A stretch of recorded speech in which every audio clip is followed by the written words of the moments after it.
হয়তো বান্দা ফিরে আসবে। মুফাসসিরিন ইকরাম বলেন এখানে বড় আযাবের দ্বারা উদ্দেশ্য হলো জাহান্নামের আযাব।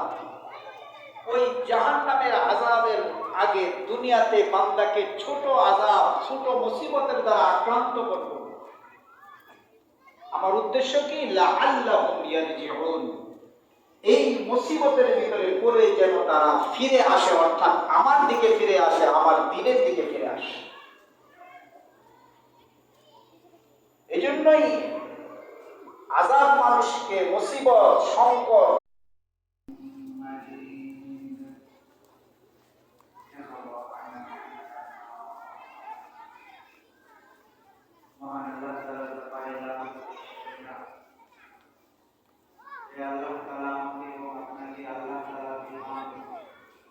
এই যে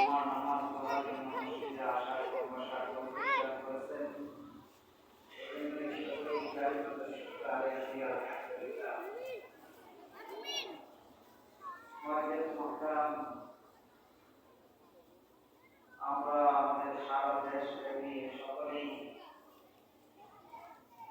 তীব্র তাপদাহের ভিতরে আমরা আমাদের জীবন অতিবাহিত করছি। প্রচন্ড গরম তাপের ভিতরে আমাদের